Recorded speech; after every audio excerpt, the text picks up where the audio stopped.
narito tayo ngayon uli. Magluluto ako ng tiyampong.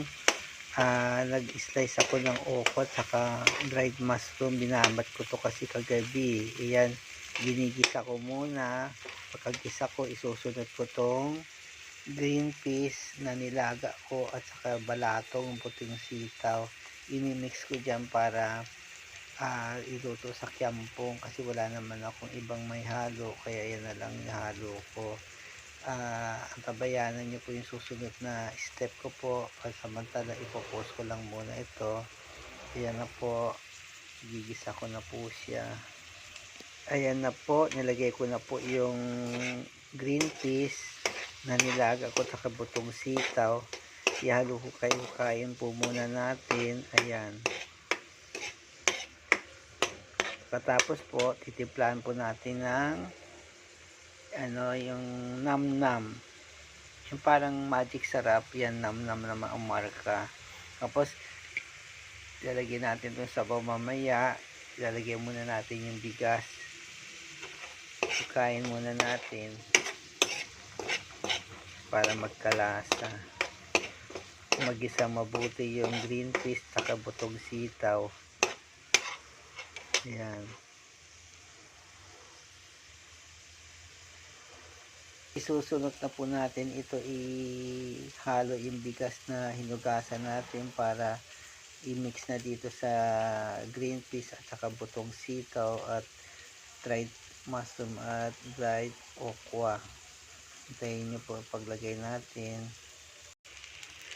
Ayan, inilagay na natin yung bigas na hinugasan natin. Tapos ititimpla na natin siya nito. Ibubuhusan natin to.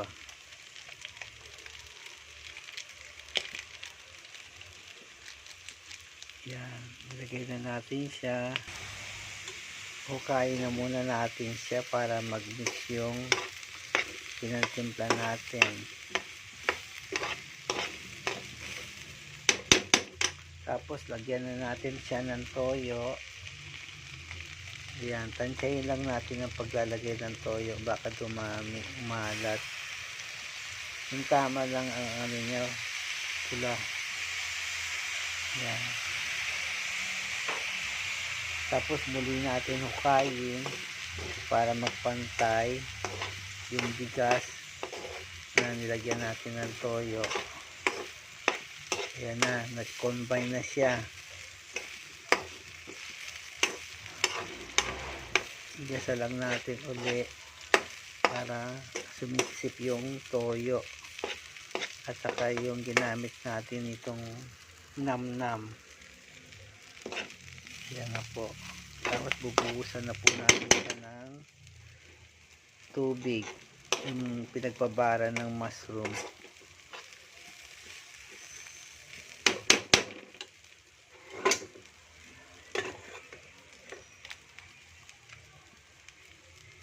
Ito na po yung pinagbabara ng mushroom saka pinaglagaan ng butong sitaw at green peas. Ibuhos na natin. Tansyahin lang muna natin ng pakonti-konti, baka maglapsa yung ano natin tiyampong. May natira pang konti, mamaya tatansyahin lang natin. Yan, hukayin natin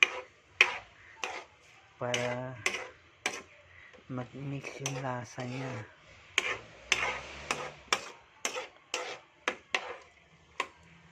Tikman natin kung tama na ba yung timpla.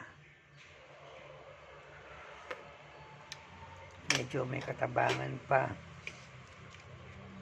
Lagyan pa natin ng nam-nam.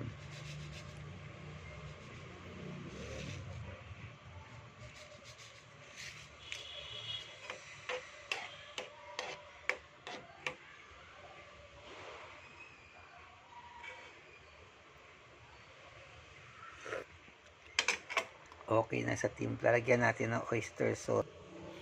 Ito, oyster sauce. Lagyan natin siya ng oyster sauce para sumarap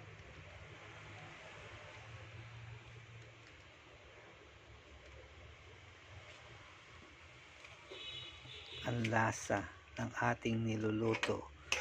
hukayin natin uli. Yan, tapos sinaalang natin yung apoy. Tikman natin uli. Napakasarap ng lasa. Ganito lang kahinang ating apoy. Ganyan, hinaan pa natin to kasi medyo malakas pa, mga ganyan lang para hindi siya masusunog habang natutuyo siya. Tama lang siya, hindi siya magtututong. Ayan na po, tatakpan na po natin siya ng panakip. Mamihintayin nating matuyo.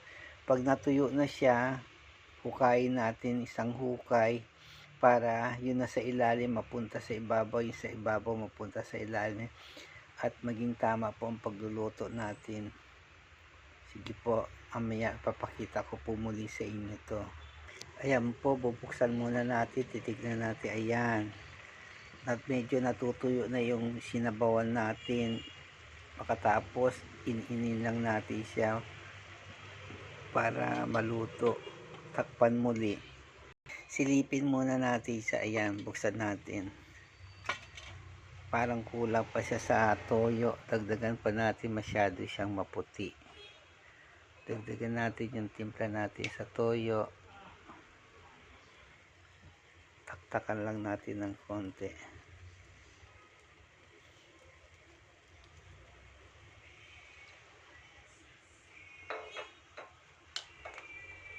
Yan. Mamaya hukayin natin siya. Takpan natin muli. Muli natin buksan para silipin. Ayan, maganda na siyang kulay. Mapula-pula na siya. Patuyo na po ito. At iininin na natin mamaya.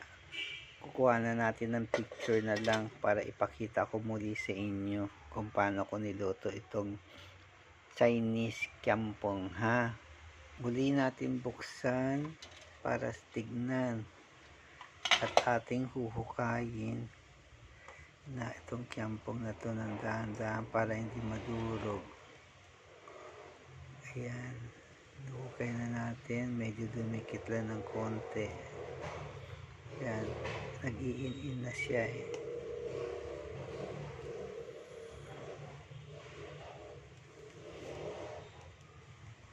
Ayan. Medyo luto-luto na siya. Wait lang, hukayin ko lang muna. Buksan natin uli. Ayan na po ang kinalabasan ng kiampong. Luto na siya pero nag-iin-in pa lang tayo. Maya pwede na natin kainin to. Ialay ko muna ito sa mahal kong tatay, nanay at yung mga ko pong kuya para kahit paano maging masaya po sila. Naatangan ko sila ng kiampong. Magluluto na lang po ako ng sabaw. Sige, maraming salamat po sa panonood ninyo ng aking video. Sana nagustuhan nyo po yung pamamaraan ng pagluto ko po ng kiampong. Maraming salamat po sa inyo. God bless sa inyong lahat. Takpan ko na po. Salamat po.